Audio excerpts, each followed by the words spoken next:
Maharashtra today 24 news सत्य परिस्थितीचा सविस्तर आढावा। भिवंडीत गॅस लायटर कंपनीला भीषण आग, संपूर्ण कंपनी जळून खाक। भिवंडी तालुक्यातील कल्याण पडघा रस्त्यावरील सापे ग्रामपंचायतीच्या हद्दीत YPM गॅस लायटर कंपनीला भीषण आग लागल्याची घटना घडली आहे। भिवंडीत गॅस लायटर कंपनीला भीषण आग, संपूर्ण कंपनी जळून खाक। भिवंडी तालुक्यातील कल्याण पडघा रस्त्यावरील सापे ग्रामपंचायतीच्या हद्दीत YPM गॅस लायटर कंपनीला भीषण आग लागल्याची घटना घडली आहे। या कंपनीत लायटर बनवण्याचे काम केले जात होते। कंपनीत आग लागल्याची माहिती मिळताच कामगार बाहेर पळाले। या आगीत संपूर्ण कंपनी जळून खाक झाली आहे। शॉर्ट सर्किटने आग लागण्याचा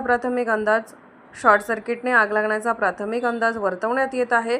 आगीवर नियंत्रण मिळवण्यासाठी अग्निशमक दलाच्या 3 गाड्या घटनास्थळी दाखल झाल्या आहेत। भिवंडी कल्याण येथील अग्निशमक दलाच्या गाड्या दाखल झाल्या आहेत। आगीवर नियंत्रण मिळवण्यासाठी शर्थीचे प्रयत्न सुरू आहेत। कंपनीत काही बकरे बांधून ठेवण्यात आले होते, ते आगीच्या भक्ष्यस्थानी पडल्याची प्राथमिक माहिती मिळाली आहे। दरम्यान आगीची माहिती मिळताच कंपनीत असणारे सगळे कामगार बाहेर पडले, त्यामुळे मोठा अनर्थ टळला आहे।